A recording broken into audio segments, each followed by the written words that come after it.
The reality is that the measures that Israel takes to prevent the casualty count for civilians, to prevent civilian deaths in armed conflict, are unparalleled in the history of warfare. They not only comply with the key principles of the law of armed conflict, necessity, distinction, proportionality, and precaution, but the measures that the IDF takes far surpass them. And there are many military legal experts, including those sitting on this panel, that will tell you that the US and the UK, the British Army, and other law-abiding armies would struggle to meet the incredibly high standard that Israel sets. Professor Dershowitz, what are your thoughts on the concept of proportionality as it relates to the current conflict in the Middle East? We'll give you like 5 minutes. My first thought is that nobody understands it. Most people, if you ask them what proportionality means, they would say that if Hamas killed 1,500 or 1,200 Israelis and captured 250 people, a proportionate response would be to make sure that Israel only kills 1,500 and kills maybe a few others. It has nothing to do with that. Under the laws of proportionality, if an army kills one Israeli soldier, the Israelis are entitled to kill 10,000 soldiers. Proportionality has nothing to do with tit for tat. It has only to do with 2 points. One, the principle of distinction between civilians and combatants. And second, if you're marshaling a military attack on a mixed target, a target that contains both combatants and non-combatants, those conducting the military operation must conclude that the value of the military target is proportional to the expected and anticipated civilian casualties. So that if you're going after one soldier, an ordinary soldier, who's in a hospital, and in order to get that one soldier, you have to endanger the lives of 20 or 30 civilians, that's not proportional. On the other hand, if you're going after a major leader, or for example, the nuclear facilities of Iran, then the number of civilians that you anticipate will die or be injured can be very high in proportion to the value of the target. So the first thing that the people authorizing the rules of engagement, authorizing the attack must do is decide on the value, the military value of the target. That's going to be very subjective. It's obviously a rule of reason. And then you have to anticipate what the likely civilian casualties are. At the same time, you try to reduce the amount of collateral damage, but you don't reduce it to the extent of endangering your own soldiers or the military goal. So to summarize, the point is, first, you must distinguish between combatants and non-combatants. And if you have, and you can kill as many combatants as you have to. There's no rule of proportionality when it comes to combatants. And by the way, just to get to something very current, a combatant is somebody who is involved in the terrorist or military operations. And of course, Hezbollah decided who the combatants were when they gave them communication devices. So everybody receiving a communication device, even the ambassador from Iran to Lebanon, was automatically a combatant. And so Israel was entitled to blow off the heads of every single one of the people who are holding these kinds of communication, military communication mechanisms. Now, they had to know, of course, that in the process, there would be some lying around and maybe a child would be killed, maybe an innocent person would be killed. And they would have to ask themselves the question, how valuable is the target compared to the possibility? Now, in usual rules, and I'm sure we'll hear more about this later, when Great Britain, when NATO, when the United States have fought in Afghanistan, and Iraq, and other places, the general proportionality has been in the area of about 4-to-1. That is, approximately 4 civilians have been killed for every combatant. In Gaza, the proportion is much, much better. It's between 1.5 and 2-to-1 in terms of civilians, and that's by Hamas's numbers. If there were 40,000 killed and 7,000 were combatants, the ratio there is about 2-to-1, the best ratio ever achieved by any military in the history of warfare. The ratio achieved in the beeper attacks is, of course, much, much lower than that. It's probably 1 civilian for every 100 combatants. And yet today, the Pope had the chutzpah to announce that he was appalled at Israel's response in Lebanon without a single mention of the fact that the reason for that is that Hezbollah sent thousands of rockets starting on October 8th. It was as if, according to the Pope, the Israelis suddenly one day, without any provocation, decided simply to bomb Lebanon. That's been true of academics. That's been true of CNN. It's been true of many in the United Nations. And tragically today, it was true of a very good and great man, the Pope. So if I want to give the Pope one assignment, it's listen to the recording of this or read a book on proportionality before you speak and condemn only one side of what is a historically tragic conflict. That is the fault only of those who started it. Hamas in Gaza, Hezbollah in Lebanon. Thank you, Professor Dershowitz. Our next panelist is Colonel Richard Kemp. Colonel Kemp served as a British infantry commander and spent much of his career combating terrorism and insurgency in Iraq, Iran, the Balkans, and in Northern Ireland, where he was wounded in a terrorist attack. He headed the international terrorism team at the Joint Intelligence Committee in the UK Prime Minister's office and was chairman of the Multi-Agency Intelligence Group at COBRA, the UK National Crisis Management Committee.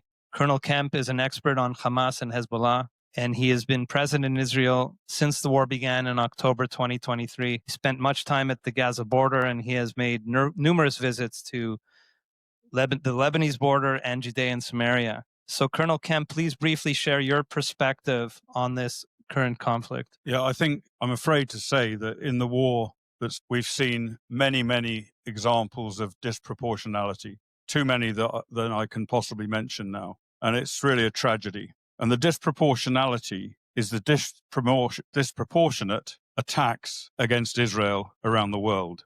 That is what is disproportionate here. And much of it emanates from this building and from associated UN buildings. If you look at, and it's not new, this has been going on for many years. In the last decade alone, the United Nations General Assembly, which has been meeting here today and this week, has made resolutions condemning Israel for war crimes and other similar crimes 155 times in that period. All other countries combined, all other conflicts combined, have been condemned only 88 times. That is almost the definition of disproportionality. And of course, the UN Secretary General, who presides over this place, is probably as guilty or more guilty than most other people. We just heard yesterday, I think it was, some comments made by the UN Secretary General effectively accusing Israel of collective punishment in the war in Gaza. Far from it. But he said it. And the UN Secretary General saying something like that means a hell of a lot and feeds the propaganda machine that's directed against Israel. The fact that civilians die in war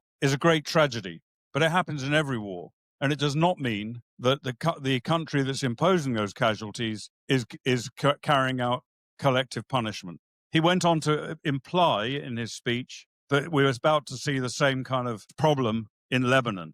And basically, he's been making accusations about Lebanon that suggest that this is Israel's fault. What has the UN Secretary General been doing since 2006, when UN Security Council Resolution 1701 put in place a system to prevent Hezbollah from being anywhere near southern Israel? You know, that UN Security Council resolution has 12,000 peacekeepers in Lebanon backing it up. And what has it achieved? Nothing. And therefore the UN Secretary General himself, is culpable. If you look at beyond that, look at the International Criminal Court and the International Court of Justice. The International Court of Justice obscenely accuses Israel of genocide. It is an obscenity. Yet the reality is that it's Hamas, which is a genocidal organization. They don't have the power to commit genocide. They've stated that's their intention. They've done their best to do it. That is the genocidal organization. The International Criminal Court has distorted its own mandate, its own founding charter, the Rome Statute. It's distorted it in so many different ways to get the Prime Minister of Israel and the Secretary of State for Defense in Israel into the dock in The Hague, accused of war crimes. It doesn't matter what Israel does, and there's no proof of this, and there's not going to be any proof of it, because it is not true. And it doesn't matter what Israel does. Whatever it does, it's committing war crimes. I want to give you two very brief examples of that. The first one, you will have heard of the World Central Kitchen attack in April of this year, in which tragically a number of aid workers were killed by an Israeli drone strike, purely by accident, by bad procedures, but not intentionally. President Biden said this is unacceptable, totally unacceptable. He had forgotten that in August 2021, under his presidency, there was a United States drone strike against what was considered to be an Islamic State terrorist cell in Kabul as the US and NATO allies withdrew. That drone strike killed 10 people, including 5 children. They weren't Islamic State terrorists.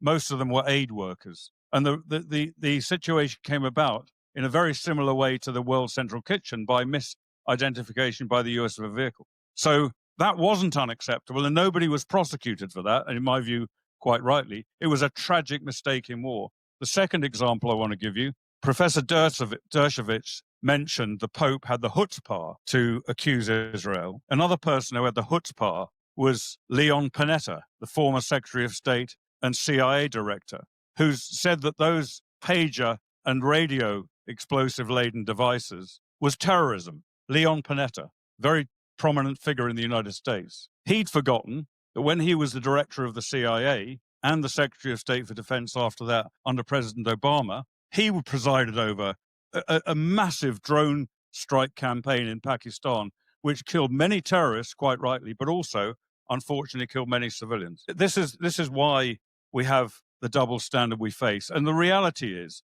no matter what Professor Dershowitz or any of the other people on this panel tell you about proportionality or any other aspects of the laws of war, they do not apply to Israel. There are separate rules for Israel. Everything Israel does, it's wrong to do it. Everything other countries do, they can be excused, they can be understood on the basis of the reality of war. So that's the situation we face today. Thank you. Thank you, Colonel Kemp. Yes. Our next panelist is Colonel John Spencer, Chair of Urban War Studies at the Modern War Institute at West Point. Spencer is also coordinator and co-director of the Urban Warfare Project and host of the Urban Warfare Project podcast. In addition, he is also founding member of the International Working Group on Subterranean Warfare. He served over 25 years in the U.S. Army as an infantry soldier, holding ranks from private to sergeant first class and second lieutenant major to major. His assignments as an active duty Army officer included 2 combat deployments to Iraq. Colonel Spencer's research focuses on military operations in dense urban areas, megacities, urban and subterranean warfare. Colonel Spencer, given your expertise in the areas of urban and subterranean warfare, please briefly share your perspective on proportionality. In order to understand that question, I think we have to do the legal definition that Professor Dershowitz and other people will discuss. You have to also put it into context of the actual military mission. What is the context of the war, the battle, whatever, and then add a historical perspective. And I think I'll talk to you about the historical perspective, because there is no number that determines whether Israel has been proportionate, discriminate, tried to prevent civilian casualties like they have. That's not the way the law of war works. It isn't the effects. It is, what did you know? What is the assessment you made? What did you do to prevent harm? Then the operation. Then you assess whether somebody's being legal. I like to provide people the historical context because of that's kind of been used as a justification. I can tell you historically as a student of urban combat that nobody's ever asked a military in the history of war, but what's your civilian to combatant ratio? It's never been asked. It wasn't asked in 1945 when the U.S. military re-entered the Philippines and went to Manila to retrieve our prisoners of war, 3,000 prisoners of war and men, women, and children that have been left behind called internees. General MacArthur, that organized a battle, hit the beach, said, go to Manila, retrieve our people. Very similar to small portions of Gaza, there was a very radical defender of urban terrain. There were 17,000 Japanese defenders in that city, holding those hostages and the civilian population that they didn't care about. We attacked with 37,000 American military and some Philippines and fought a very tough battle. And one of the reasons is because General MacArthur didn't want the city destroyed. So he said, no air power, no bombs. We don't want to destroy the city. 100,000 civilians were killed in that battle, and most of the city burned to the ground. And nobody asked, what's your civilian to combatant ratio? And the part where I do in this business of historical data is that even in today, there's 3 types of lies. There's lies, damn lies, the statistics. So I can give you a bunch of numbers. I can, like Professor Dershowitz, give you Hamas's numbers, compare that against what Israel says. If we're going to take the word of a terrorist, we should take the word of a democratic nation with values as well. That it doesn't add up. But everybody kept trying to compare this to the most destructive, more destructive than Dresden. They're just lies, damn lies of statistics because they're aggregating or disaggregating data. In more modern, somebody will say, well, John Spencer, that's before the Forced Geneva Conventions. We don't do that anymore. Do what? Protect civilians? Because of that 100,000 civilians, the Japanese killed most of those. They were slaughtering civilians. They didn't care about civilian life. They actually starved the civilians so there would be a humanitarian crisis when the Americans got there. Sounds real familiar, right? There's been 2 battles since then because there is difference in war when the enemy is given time to prepare the city for defending. And I think one of my colleagues will talk about the kind of the military context of the tunnels, the weaponization of the law of war, the use of the hospitals, the schools, and using human shields. But there's only been 2 major battles that I can find where I can give you a comparison because, militaries that follow the law of war like Israel does, or the United States, or the UK and other Western militaries are really far and few between. We don't want to talk about the Syrian war where 300,000, 18 to 23 people dying a day for 10 years. We don't want to talk about that. We don't want to talk about Russia and Chechnya where they killed 10% of the population just over a couple major cities. We won't talk about that. Or Russia and Ukraine, carpet bombing Mariupol, and unknown number of civilian deaths. So I only give you American examples or British coalition examples. So the Second Battle of Fallujah is the biggest battle of the entire Iraq war because everybody likes to say, well, that's not what we did during Iraq and Afghanistan.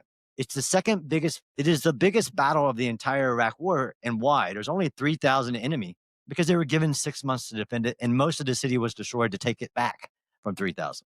But the one example that people keep trying to use, and I found because they don't even know what the law of war is. They don't know what war looks like, is the 2016 to 17 Battle of Mosul, where ISIS had taken a city and there were 3,000 to 5,000 enemy combatants in that city. And 1 million civilians were trapped in the city and actually told to stay initially, which we can talk about why has this been so hard for Israel. And nobody mentions the fact that Egypt didn't let a single Palestinian out of Gaza Strip. So they own many of the actual death of civilians. But in this battle, in the Battle of Mosul, the biggest battle since World War II. So it was bigger than the battle that I was a part of the campaign to overthrow the Iraq government. It's bigger than the Battle of Baghdad of 6 million people. And why was the biggest battle? Because the enemy had 2 years to get ready for a battle. So they prepared the defense of the battle. It took 9 months, 100,000 Iraqi security forces to get just 3,000 ISIS defenders out of that city. 10,000 civilians were killed, but we actually don't know how many civilians were killed. It was a year later before. This is also the part that I find fascinating in, okay, we want to assess proportionality. We're going to use the numbers that the terrorists give us within minutes. So I've never seen a combatant with that level of computer technology to know how many civilians died in a strike within hours. If I tell you in most urban wars or battles, it's been years later. It's crazy. But in that battle, what they also don't talk about is that the Iraqi military lost 10,000 soldiers to take that city, one city. There's 6 cities like Mosul in Gaza. But ultimately, where it comes down to is when you talk about proportionality, you also have to talk about, of course, you do the proportionality assessment. And then the last part says anything reasonable and feasible to prevent civilian harm. This is where I can say with historical data and being in Gaza, that Israel has implemented more measures. It's a whole field of study that I work in as well called civilian harm mitigation. Like, despite what the enemy is doing, you still got to protect civilians. And Israel has done more of that, has implemented more measures to protect civilians in the history of war. It has evacuated cities. It has done daily pauses. It has not taken strikes when it could have legally. It has done encirclements and not fired a single round and asked the civilians to come through them and use facial recognition. They've done more than any military in the history of war has ever done, and somehow they say you're not proportionate. It's pretty wild, but the facts don't lead to that conclusion. Even if we took the enemy's numbers, which are impossible, there are not 41,000 Palestinians that have been killed in Gaza. That's a fact. I can say that with strong conviction that there has not been 41,000 Palestinians that have died in Gaza. There have been 41,000 deaths or reported deaths or double names or missing personnel or people that died of natural causes, according to Hamas. Thank you, Colonel. Our next panelist is Major Andrew Fox, a military strategist and analyst. Major Fox is a research fellow at the Henry Jackson Institute, a nonpartisan transatlantic foreign policy and national security think tank based in London. Major Fox's expertise include the Middle East, defense, and the psychology of disinformation. Mr. Fox spent 16 years in the British Army, completing 3 tours in Afghanistan, as well as serving in Bosnia, Northern Ireland, and the Middle East. Welcome, Major Fox. Briefly, what are your thoughts on the concept of proportionality of Israel-Hamas, Israel-Hezbollah? So I've taken the liberty of scripting my opening remarks, and I've timed them to exactly 5 minutes. Hopefully I will stick to that. You come prepared. That's great. 3 through. First of all, I would like to acknowledge the victims of war. We can't reasonably discuss proportionality in combat without first understanding that war is not an abstract concept. The state of Israel currently faces a war on several fronts, and any compassionate observer must note that innocents are suffering. Israeli citizens, some massacred or taken hostage on 7th of October by Hamas. Tens of thousands of them have been displaced by Hezbollah. Some innocent Gazan civilians have been caught between Hamas and the Israel Defense Forces, forced to shelter in tents in the Mediterranean summer. There are innocents in Lebanon who've been forced to flee their homes in order to evade missile strikes, as Israel target the Hezbollah fighters who've used their homes as weapons storage sites. So Prussian theorist Karl von Clausewitz, he wrote that self-imposed restrictions termed international law accompany war without essentially impairing its power. If we take his definition of war, which is an act of violence to compel our opponent to fulfill our will, these acts of violence in war, in an era where war is amongst the people, will inevitably lead to the suffering of innocents. This whole discussion hinges upon whether those acts of violence are legal and proportionate. Saint Augustine articulated the theory of a just war. He wrote that governments need not be ashamed of protecting peace and punishing wickedness. He wrote that the sacred seat of virtue is the heart. Israel's jus ad bellum, as St. Augustine termed it, or their reason for going to war against both Hamas and Hezbollah, is absolutely clear. I and a number of my fellow panel members have walked in human ashes in Kibbutz Be'eri. I've been to the site of Nahal Oz, where Hamas burned alive 22 Israeli soldiers. I've visited the site of the Nova Festival at Re'im, where Hamas murdered innocent partygoers. And also, I've seen the evidence of the sexual assault of Hamas on the 7th of October. Israel is a country created by a resolution from this very organization in which we sit. No country on earth could accept a threat of another 7th of October on its borders, nor could any country in the UN accept over 9,000 rockets fired indiscriminately at civilians, displacing some 60,000 of their citizens. Israel's jus ad bellum is beyond question. But what about the other half of St. Augustine's equation? He wrote about jus in bello, or conduct during war.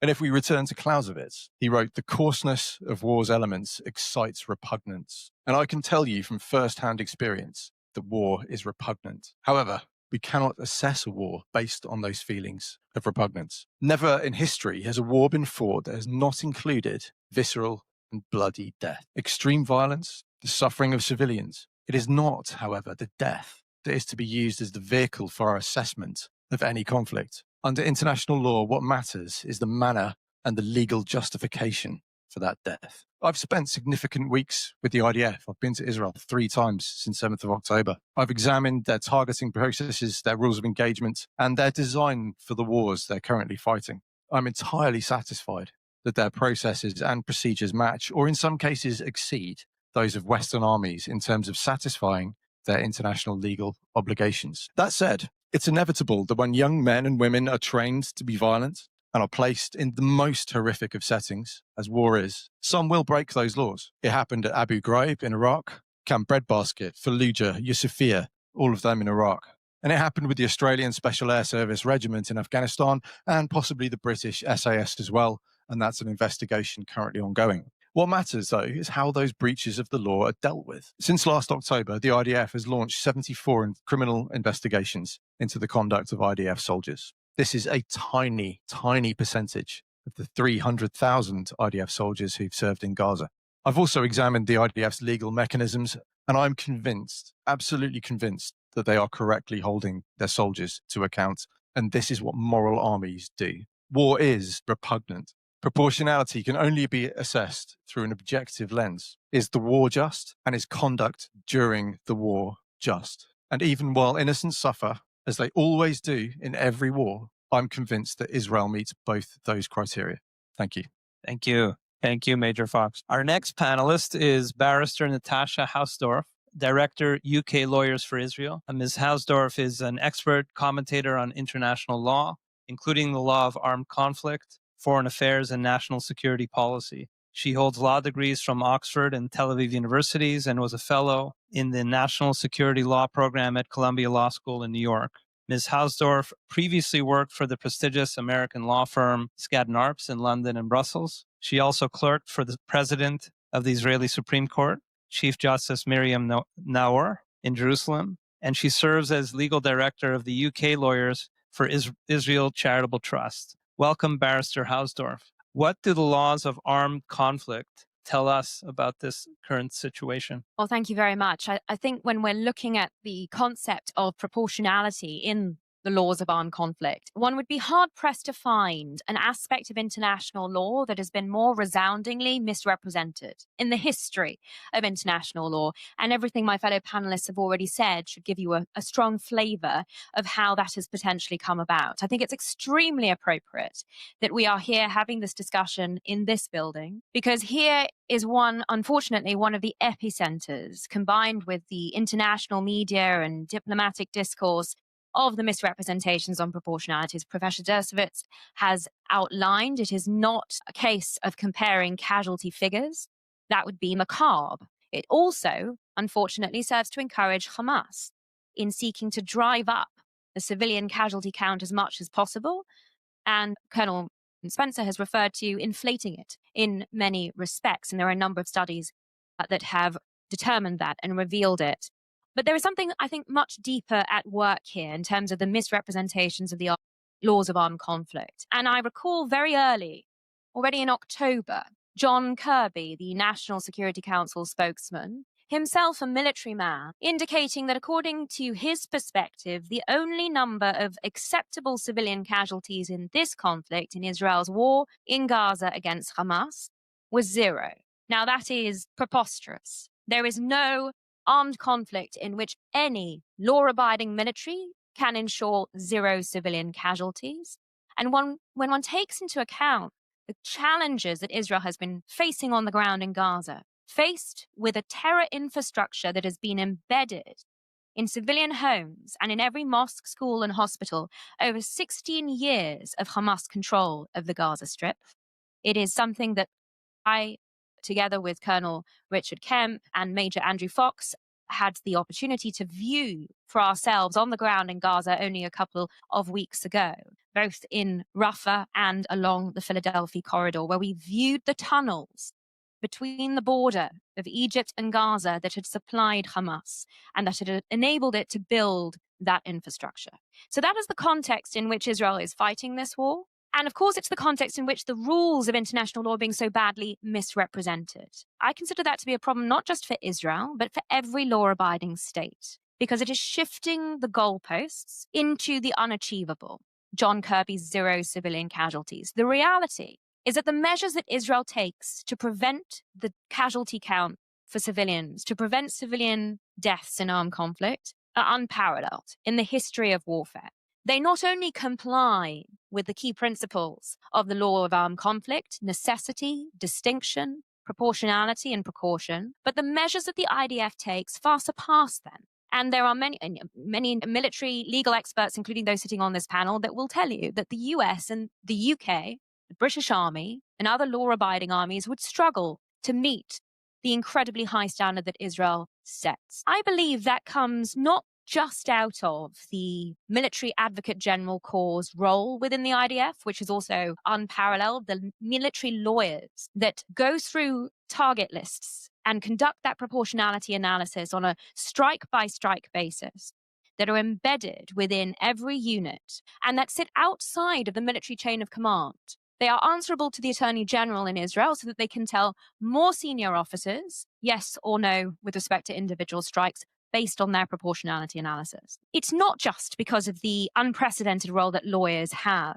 in the Israeli Defense Forces. I believe it speaks to something far deeper, and it speaks to the moral code, the code of ethics that the IDF instills in every single soldier in the first week of basic training. It's also reflective of the fact that the IDF is a citizen army. It is an army of conscripts. Those individuals who enlisted after the atrocities of the 7th of October, there was over 140% enlistment. Those individuals, doctors, lawyers, engineers, school teachers, plumbers, carpenters, that put on their uniform and reported for duty and did so because they knew they were defending their families. These are individuals that have grown up in the only democracy in the Middle East and have had instilled in them those democratic values, prizing freedom and life above all. I see that as integral to the precautions that the IDF takes and the case-by-case analysis, because it's individual soldiers that are having to make those decisions on the ground in real time and have to live with the decisions that they make in those contexts. Now, that's not in any way to do down professional armies around the world, but I think it's important to bring that into the context and bear that in mind in the realm of the war that Israel has had imposed on it. It's vitally important to understand that proportionality in armed conflict is not an effects-based analysis. It is intention-based, and that is based on, of course, the intelligence that goes into designing, targeting lists, and conducting a proportionality analysis. But ladies and gentlemen, that means that there is not one talking head, one military commentator, or one legal analyst that can tell you that any particular action that Israel has taken is disproportionate. They simply do not have the information to base that decision on. Those states that have been provided with that information, that Israel has shared sensitive intelligence with, the UK and the US included, have consistently said that they are satisfied that Israel's targeting and proportionality approach complies with international humanitarian law. And other experts, as you have also just heard, have indicated that in many respects it far exceeds what is required. And that is important to recognize. So where is the disconnect between the reality, which we have all imparted to you, and what we hear out of this building and many others? Lawfare, ladies and gentlemen, an abuse of law and legal processes and international legal institutions. And while that abuse is perhaps most on display and most effective with respect to Israel, what starts with Israel will not end with Israel. Every law-abiding state, every individual that prizes the rule of law, ought to be very concerned about this phenomenon. Because politicizing international law and international legal institutions in order to advance a political agenda against the Jewish state discredits international law, discredits the International Criminal Court, discredits the International Court of Justice, and it weakens those institutions.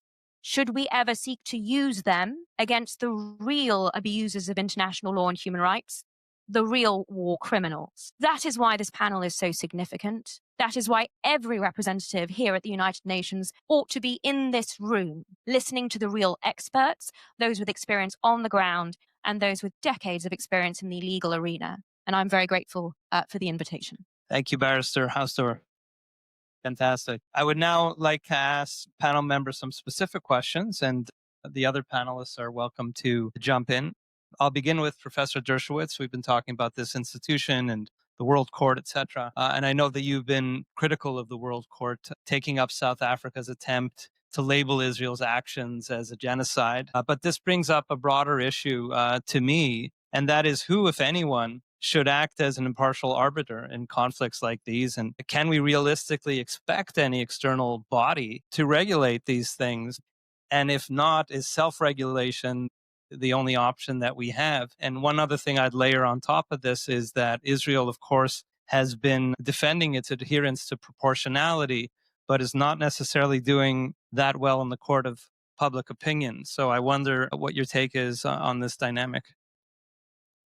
Jen, let me give you one piece of evidence about the politicization of the International Criminal Court. The law is the law and the facts are the facts. But in Great Britain, the position of the government changed based on an election. The left came to power, the right was eliminated from power, and suddenly the law changed. And suddenly Great Britain said, oh, whoops, we were wrong when we said there's no justification for going after Prime Minister and the Minister of Defense. We were wrong. We've now had an election, and the election tells us that we now think there were war crimes. Could there be any better evidence than a great law-abiding country like Great Britain changing its position on the law based on politics? Tragically, there is no alternative. Look, I worked with my friend Luis Ocampo. We're very close friends. We taught together at Harvard. He was the first prosecutor at the International Criminal Court, and we really had some hope.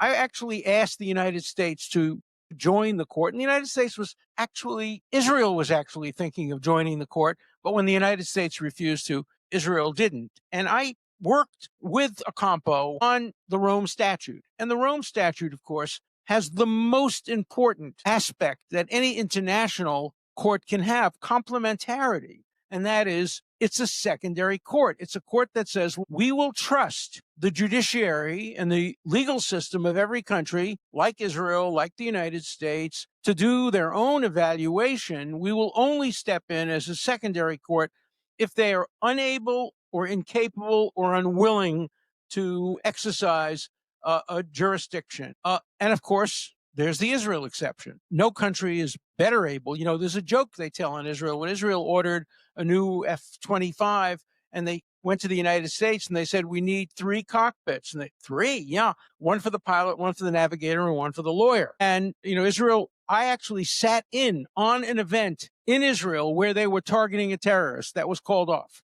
because there were children in the area. So there is no country in the world which satisfies complementarity better than Israel. And yet, and I spoke to the heads of the International Criminal Court. I've argued cases there. And some of the people on the court were very upset with the head of the court, who just yesterday met at the UN with some of the most evil people and didn't meet with Israeli people. They are determined. They're doing it in the interests of public relations. They're doing it for 2 reasons. One, core anti-Semitism, anti-Israel. But the other one was, hey, we're going after these African countries.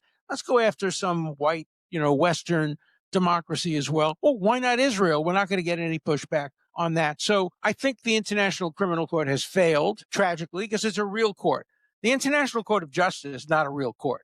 It's not international. Israel doesn't traditionally serve on it. It's not a court because its justices are picked by the countries and in some instances must represent the country, and it wouldn't know justice if it fell over it. So International Court of Justice was a failure from the beginning. The International Criminal Court could have been a success, and it was largely a success under Ocampo, but under the current chief prosecutor, it's an abysmal failure, and I think really marks the end of any international legitimacy to judging other countries. Can I make one other point? Sure. I just want to correct everybody who talked about the invasion by Hamas of Israel on the 7th of October. No, it was an invasion by citizens of Gaza, led by Hamas. But many of the people who participated in the murders and the rapes were ordinary Gazans. And I think Israel made a tactical mistake. Instead of declaring war on Hamas, it should have declared war on Gaza. Now, people would say, oh, that would recognize that, but Gaza was given over to originally the Palestinian Authority, and then a coup was taken over. But Israel is at war, not with all the people of Gaza any more than the United States was at war with all the people of Germany. But they weren't at war. The United States didn't declare war on the Nazi Party. It declared war on Germany, and Israel should have declared war and should threaten to declare war on Lebanon, because we know too many Lebanese civilians are allowing their homes to be used as combatants to facilitate. So, international law has proved to be worse than the absence of any law when it comes to Israel and the conflict in the Middle East, tragically. Right. Thank you. My next question is for Colonel Kemp. To ensure proportionality, and we've talked about this, but I want to lean into it a little bit more. Israel has taken enormous risks with its own soldiers and fighters to protect civilians and civilian populations in Gaza. Was this required of Israel, given the battleground that Hamas set, given the setting, given the methods chosen by Hamas? I think if you're going to fight in a war and you're going to try and adhere to the laws of armed conflict, then there is always going to be an additional risk to your own soldiers. And that's been true of the United States and the UK and other countries who have been fighting in places like Afghanistan and Iraq. Their soldiers, in order to protect the civilian population or to not harm the civilian population, numerous American and British soldiers have died. And in the same way, in Gaza, very large, or not very large number, but a certain number of Israeli soldiers will have died out of the need to adhere to the laws of armed conflict. I think one quite important point is that when Israel plans to carry out a strike, an airstrike or a strike on the ground, whether it's using infantry, artillery, or tanks or any other of its weapons, it normally, not in every single case, but normally will issue warnings to the target areas. And that's done through a number of different means, including in this war, by millions of text messages, voice messages, phone calls made directly in Arabic to individual people living in Gaza, sometimes by leaflet drops. And as an example, I'm not sure it's happened inside Gaza, but certainly we've seen recently similar warnings given in Lebanon by the Israelis hacking into Lebanese radio and television to transmit warnings to people. These sort of measures are taken routinely by the Israelis, which is, we've heard it here several times before. These kind of measures, they're not routine measures taken by other armies. This goes well above and beyond. But one thing it does is it alerts the enemy that you're coming. And that in itself is dangerous. It's dangerous if it's a ground offensive, in particular, to the troops concerned. It's also dangerous in terms of the overall war objectives because it risks enemy targets, which need to be taken out, getting away, which obviously increases the danger from the enemy. So there's numerous different forms of danger that adhering to the laws of armed conflict take. One thing I would say about that is that the laws of armed conflict don't actually require you in every case to give warnings. It says, I think in the relevant convention, it says when practicable or when possible, you should give warnings. But the IDF almost invariably give these warnings before they carry out an attack. And not only to give warnings, they also then maintain surveillance on an area they're planning to attack that's got civilians living in it through drones, other aircraft, other means, to see when the population in the relevant area has left. And that all takes time, and it gives time for Hamas for their terrorists to move, for them to move critical weaponry, etc. It's not something that most military commanders would do, but generally speaking, the IDF does. Just to clarify slightly, one difference is if there's a very high priority target. For example, let's say the IDF identified the presence of Yahya Sinwar somewhere in Gaza. Unless they're totally insane, they're not going to give a warning that they're going to attack that area. He's such an important target. And the proportionality calculation made in his case, Sinwar's case, would probably lead the commander and the lawyers making that decision to conclude that you could maybe have a higher number of potential civilian deaths than you would in the case of a lesser target. And that's partly what proportionality is all about. He is such a critical figure that, you might say it's proportionate to kill X number of civilians when, in the case of a less significant target, we'd only have risked killing Y. Great. Makes sense. Colonel Spencer, I want to lean in a little bit more into your context that you provided in terms of other Western countries within the military. The United States has wrestled with these issues over a long span of history. Some have termed aspects of the Indian wars in the 19th century as genocide. At the close of World War II, there were those who questioned the bombing of Hiroshima and Nagasaki. The presumption behind just war theory is that there is a right way and a wrong way to fight wars. And this has governed Geneva Convention thinking since the 19th century. But war is in some ways fairly simple. One party attacks another party. The other party fights back. One of the parties wins. One of the parties loses. Perhaps there's a draw from time to time. And this has been the way of the world forever. Are things different in 2024? Hamas attacked with monstrous ferocity and vows to do it over and over again. And Israel counterstrikes. In today's world, especially in light of media coverage, etc., have new lines been drawn? Just wondering your perspective on all of that. Yeah, I've written a little bit about this, especially within the legal framework, is I believe Israel has created a new standard that I don't think should be followed in every aspect. So this is war is fought in the context in which it happens in, the political context, the variables. One of my first writings was stop comparing Gaza to anything, any other war. There's been no other situation where a defender has prepared the ground for 15 years for war. I used to say before visiting that Hamas, put tunnels under all the hospitals, the schools, the UNRWA facilities. And after being there, I learned I was wrong. No, they built the tunnel and then put the school on top of it. They put the mosque on top of it. They prepared an area for defense for 15 years. I can't find that unless I go into ancient warfare. They've dug 400 miles of tunnels. They're the only combatants I can find that use human sacrifice as their strategy. We say human shields, which is lots of terrorists did it. Al-Qaeda does it. ISIS does it. Everybody. But Hamas says and acts in every way to get as many people killed as possible to achieve their political objectives. That's human sacrifice. I don't want the standards in which Israel is being held to, I call it the Israeli standard, to be continued because I believe that would lead to greater war and suffering. There is a different way that Israel could have done this. And there's a different way that the U.S. military or any other Western military would have done this. They would have responded to this invasion of their nation on their border with thousands of rockets emanating out of enemy territory towards its civilians, hundreds of civilians, babies, elderly, women, taken into tunnels. They would have responded immediately with overwhelming force, to include raining down to ensure not one rocket came out of enemy territory.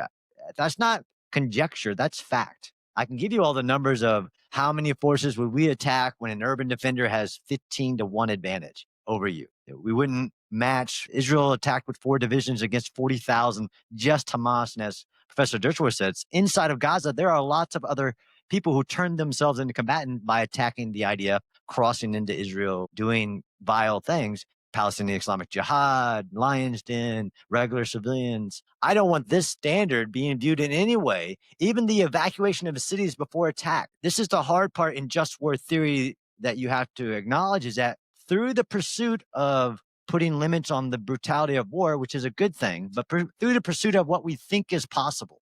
This is all, again, irrelevant to history. Everybody had lots of advice of Israel how to bring their hostages home. Just negotiate. But this is not a rational act. Or Hamas held a single hostage for 5 years and wouldn't give them up unless you exchange for 1,000 vile criminals. That was irrational. Use special forces, use strategic bombing. It was all a fallacy, never, ever tried. It's crazy that we believe, and I am problematic, even in evacuating cities, invasion of Iraq, Afghanistan, Panama. You win in war by using overwhelming speed, surprise, and force to make your enemy lose the will to fight. So the world owns some of the legitimate suffering that has happened at the hands of Hamas in Gaza because they said, well, don't do it that way. Don't go into Rafah, where the hostages are, where the tunnels are. Don't go here. Don't go there. Yeah, it's okay that Egypt won't let anybody out and get them all the way out of safety. I don't want that standard continued in the future because it will lead to greater human suffering. Very interesting. Could I just expand briefly on something that John said there? He quite rightly described what Hamas's tactic, and indeed to an extent its strategy, is as human sacrifice rather than human shield. And the effect the reason they're doing it, they're not just doing it because they don't care about their civilian population. They don't really care about them one way or the other. But what they do care about is as many deaths in Gaza as they can achieve, civilian deaths. Why? Because that brings international pressure, condemnation, isolation, vilification onto Israel. And what does that achieve? That theory is that stops Israel from attacking them. The only way they're going to survive is if Israel stops attacking them. Hamas tend to do one of 3 things when Israel attacks. One is to die, the second is to run away, and the third is to surrender. And only if Israel stops fighting like that can they possibly survive. And so that's the whole basis of their strategy, their tactics they're using. And it's places like this in the UN, in the UN Human Rights Council, in other places that perpetuate that. When they decide that Israel's guilty of war crimes, when the ICC chief prosecutor tries to have arrest warrants issued for the prime minister and the defense minister of Israel, they are basically playing into Hamas's hands. They're showing Hamas, your tactics work. Keep doing it. These people in this place, in the UN Human Rights Council, in the ICJ, they really do have blood on their hands. Thank you. Major Fox, one of the many concerns as it relates to civilian casualties in Gaza and Lebanon is that while you wipe out today's terrorists, you might be radicalizing the next generation. You've served in places like Bosnia and Afghanistan, and I'm sure you've witnessed firsthand how individuals can be radicalized in these kinds of environments. Realistically, can Israel expect to completely eliminate Hamas and Hezbollah? I don't think Israel is trying to eliminate Hamas and Hezbollah. Yeah, when you go to war, it starts with a political objective. And again, to go back to Clausewitz, as I mentioned in my opening speech, war is the extension of politics with the mixture of other means. You can't go to war without a political decision to do so. And when you do so, you need a political aim that when your soldiers are on the ground pulling their triggers, there should be a direct line between what they're doing and the goals of the politicians who sent them to war in the first place. So when we talk about radicalizing Hamas or radicalizing people to join Hamas, actually, we're not trying to eliminate an enemy in its entirety. We're not trying to destroy 100% of Hamas. In my conversations with strategic planners at the IDF in the Kiryat in Tel Aviv, the word they use is dismantle. And that's really important, okay? You cannot wipe out 100% of Hamas. But what you can do is you can take apart their strategic capability to hurt Israel and their administrative capability in Gaza. I'll deal with the first one here because to dismantle their strategic capability, what are their strategic capabilities? First of all, it's the rockets.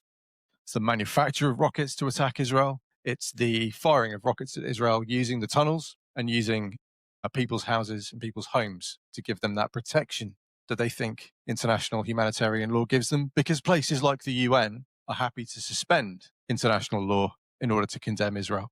So we deal with the rockets. The next strategic weapon is the tunnels. Yeah, I think people saw this for a long time as a kind of hidey hole, as a kind of way of negating the IDF strengths. The IDF have total overmatch for Hamas in the air and on the ground. And so Hamas have gone underground to try and get away from the IDF strengths and create a strength of their own. And at the start of this war, you could walk underground from Gaza City in the north all the way to Rafah without ever seeing daylight. A Hamas commander could go to work in the morning, to his office underground, to the shops on the way home, and never see daylight. The IDF have found vitamins, or vitamins for my American friends. Vitamin D is stored in huge caches underground because they know they won't see daylight for huge periods of time. And so by destroying the tunnels, that's vitally attacking Hamas's strategic capability. So after World War II, General Eisenhower is quoted in a newspaper saying it'll take 50 years to denazify the Nazis. And if you ever think I'll give Germany the power to wage war again, you're crazy. Those are direct quotes. I think Professor Dershowitz is right that, again, if you want to remove this power from both political and military power, there is a military strategy achievable, definable to do that. But it will take a long time to keep Hamas from power. And Israel, I think, has the will to do that. But it's absolutely achievable. You know, I think it's an empirical question. It's become a mantra of America and of the world that if you kill Hamas terrorists, you will only create more terrorists. That's either true or false, or true to a degree. I believe empirically it's false. Germany and Japan are perfect examples of where we beat the hell out of them. We killed them. Hiroshima, Nagasaki, who became our best allies shortly after? The Japanese people, the German people. Look what's happening in Gaza. Polls are showing that the Gazan people are turning against Hamas, and polls are beginning to show that in Lebanon they're turning against Hezbollah. So I think there needs to be research done, empirical research done, to put the lie to this mantra that if you kill terrorists, it only creates more terrorists. If you kill enough terrorists, you will make it impossible for more terrorists to come forward, particularly those who value life, who really value life. So I would like to see, as a research project, I don't know who can conduct it, to see whether or not there is historical and empirical basis for what I believe is a totally false claim that's made by virtually every world leader today, including every leader in the United States. There is a major difference with the context that we're facing vis-a-vis the Palestinian Authority and Hamas, and to do with radicalization. And that is essentially the complicity of the international community in the two real causes of this radicalization: indoctrination to terror and incentivization to terror through the pay-for-slay policy. 3/4 of the terrorists who crossed the border on the 7th of October were educated in UNRWA-run school, according to the curriculum designed by the Palestinian Autonomy, the Palestinian Authority, the so-called moderates in the West Bank, where they teach children from kindergarten up that the highest calling in life is to pursue martyrdom and kill as many Jews as possible. And under the pay-for-slay policy, again, under the Palestinian Authority, the so-called moderates, they pay the salaries of terrorists no matter what banner they coalesce under. Ali Kadi, one of the chiefs of the Nukhba force, who planned for some 2 years the 7th of October attacks, who was released in the Gilad Shalit deal, was paid a monthly stipend, which by all accounts enabled him to plan those attacks. These are stipends that are essentially funded by the international community, the international taxpayer, and they support the children who have grown up through the indoctrination process under UN-run schools. Those terrorists that crossed the border on the 7th of October had also, many of them, because of their age, had never seen a Jew, because the Jews had been ethnically cleansed from Gaza in 2005. So it's absolutely right that this canard of radicalizing additional individuals has no place here, but it is a useful smokescreen for the true reason that Israel is facing a genocidal force, proxies of Iran. Now, that hasn't come up yet this evening, but it's absolutely right that it's not just Hamas that crossed the border on the 7th of October, and it is not just Hezbollah that is posing a further existential threat to Israel, but these are all Iranian proxies. And in the broader context of the war by Iran on Israel, everything that we have seen in terms of the misrepresentations of the facts and the law are playing into the terrorists' hands. Thank you. I think we should have done a 3-hour session. I've got so many other questions, but I wanted to go to the audience to see if we can get a couple of questions from the audience, and then I may wrap it up with another open-ended question to conclude. Yes, go ahead. Posing a trajectory. I'm trying to understand what's happened to the normal countries who have jumped on this gravy train of trying to persecute Israel. I won't try and answer for the US, but certainly from the UK, I think it's perfectly apparent that this all comes down to politics and the fact that the current Labour government was outflanked by a number of independent candidates running on a single issue, which was Gaza. That is why, inevitably, we've seen the refunding of UNRWA, despite its complicity in the 7th of October.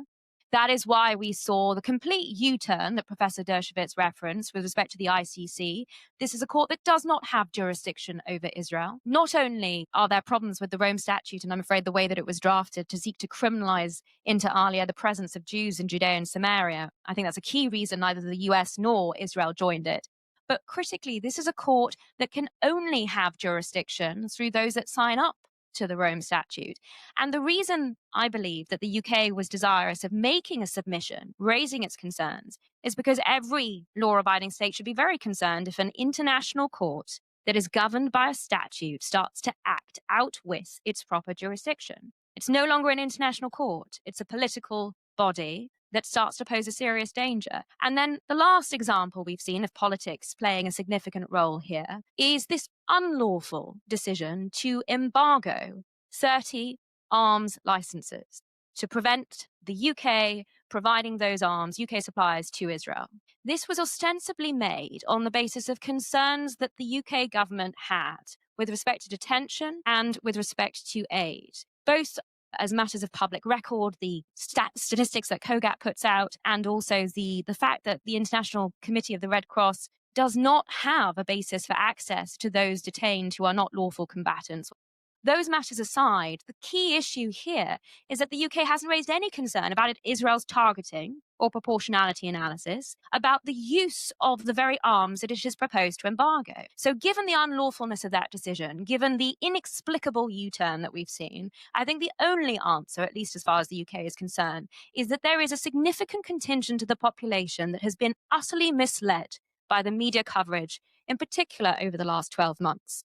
And they have weaponized concern over the Palestinians. I think if anyone was truly concerned over ordinary Palestinians in Gaza, the first thing that they should be calling for is for Egypt to comply with its international law obligation and provide safe passage to every Palestinian civilian fleeing civil disorder in the Gaza Strip.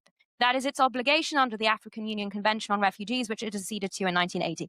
I haven't heard that from a single individual, apart from Colonel Kemp, who's sitting right next to me. I call out this faux concern that we've heard from the British government, because if they're not willing to call on Egypt to facilitate a humanitarian zone the other side of the border with Rafah, where Palestinians can be provided for with humanitarian aid that's not diverted to Hamas, where there can be a humanitarian zone that Hamas does not fire out of, as they are doing with al-Marasi, onto Israeli civilians, then the only explanation I can possibly provide is that this is politically motivated hatred to the only Jewish state. But it's politically motivated pressure from the electorate. We're going to need a really brief answer, because Really I'm going to get brief. one more Brief. question It's from the politically audience. motivated from the electorate, and there's a reason for that. 3 of us on this panel have pulled our triggers in anger in a war zone. We understand what war looks like. We understand the effects of war. We understand how horrifying it is when an airstrike comes in and you can feel it in the core of your bones when they vibrate from the impact of a large bomb landing. Almost nobody behind you in the city that I can see, I'm looking at apartment blocks in New York right now, almost nobody in those apartment blocks has seen war firsthand. That means that you see the impact of war and you are horrified by it. Of course you are. You'd be unhuman if you didn't. And that makes you think, if you don't know what's happening and you don't understand the context and the legality behind it, you're going to have that reaction and you're going to protest against the fact you're seeing war, especially when it's underpinned by a very, very effective information campaign, such as the one run by Hamas and their allies in Iran, Qatar, and various other countries. One quick point: New Zealand, the most hypocritical country in the history of the universe. New Zealand joins with condemnation of Israel, doesn't even abstain. It joins and it calls Israel a colonial settler state. If you had a dictionary that had colonial settler state, the first state to come up would be New Zealand. New Zealand was settled by Englishmen who never had a single connection to the land. They got rid of the Maoris. Oh, they had a treaty and all of that.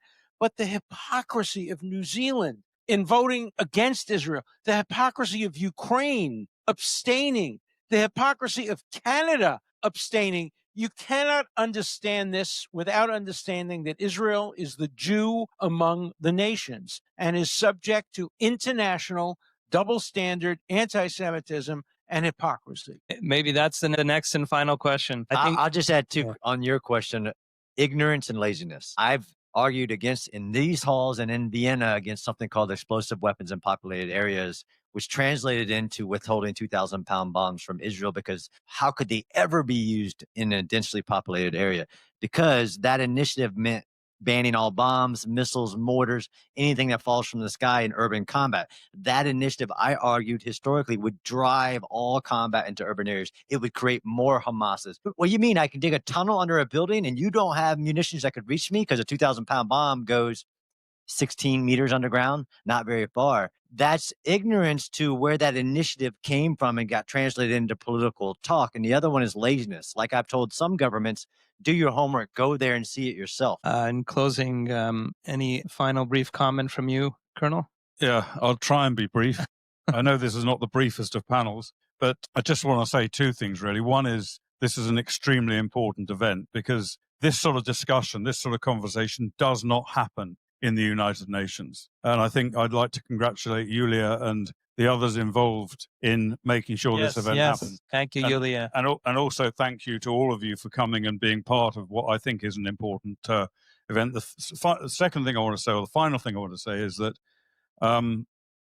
we've heard a lot of gloomy talk about the UN, about the war, about the way that the international community regards Israel and treats Israel.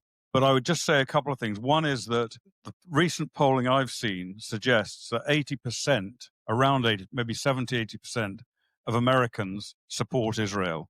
The loud and noisy minority are the ones who oppose Israel. And the same applies pretty much, I think, in the UK. And I think Israel's got a very, very bright future. I'm very optimistic about the outcome of this war once Hamas have been dealt with and annihilated in Gaza, and Hezbollah have been dealt with in Lebanon. I believe Israel is going to emerge from this war much stronger than it went into it. And there's 3 reasons I say that. One is because generations of Israelis have been fighting on the front line for their families, their friends, their country for a year. And that it's a terrible thing to have to do. No one wished that on them. but it does bring strength to a country. And I think Israel will have a even deeper strength than it went into it. Secondly, Israel knows that it's got to be more self-sufficient. It's learned over the last year who it can trust, who it can't trust, who it can rely on, who it can't, and needs to be much more self-sufficient in arms manufacture and munitions, and is working on that now. And the third thing I believe is that the Jewish diaspora, I'm speaking here as a goy, but the Jewish diaspora, and by the way, a very talented Shabbat goy if anyone needs my services. The Jewish diaspora, I think, in certainly a large element of it in the US and the UK and other countries, has finally woken up to the reality of the way that Israel is viewed, particularly by international organizations. And I think there's going to be a greater tendency in the future for the diaspora to stand up and support Israel now that it realizes how much it needs them. And the final thing, and this is about the third final thing. The final thing is, I think all of us here in this room, whether we're Jews, not Jews, Israelis, not Israelis, we can be intensely proud of the extraordinary fight that the Israeli Defense Forces put up. I've seen them in action. I've seen them fighting. They're very, very brave young men and old men and women, and they've done phenomenal work beyond, I think, what any other army could possibly have achieved. Thank you. I have to disagree with just one point. I never disagree with Colonel Kemp. Israel cannot rely on Jews in America and diaspora. Jews in America care more about their own convenience, their own success, and their own acceptance than they do about Israel. I want to underline, Israel has to go to this alone. And the one rule for Israel, never, ever compromise your security because of what anyone else tells you to do. The UN, the International Court, the Pope, academia. Israel must be its own judge, make its own judgments about security, and never count on anybody but Israel and Israel's defense industry and Israel's ability to fight for its own survival. Thank you, Professor Dershowitz. And thank you to all the esteemed panelists. You're all tremendous advocates, including on the issue of proportionality. We need to amplify your messages, and we have to amplify all of you in the information war that we're fighting at the same time. So I wanted to also thank you all for coming. Hopefully it was elucidating for all of you, and wishing you all a great night. It's 2025. America's debt is over $37 trillion, and the dollar just had its worst crash since 1973. That puts your savings and your family's future at risk. That's why we trust Alpha Omega Gold, a company that stands unapologetically with Israel and supports Stand Tall Israel. Visit ao.gold/stand to claim your free precious metals wayfinder guide, or call 1-855-426-4653 today. Protect your future before it's too late.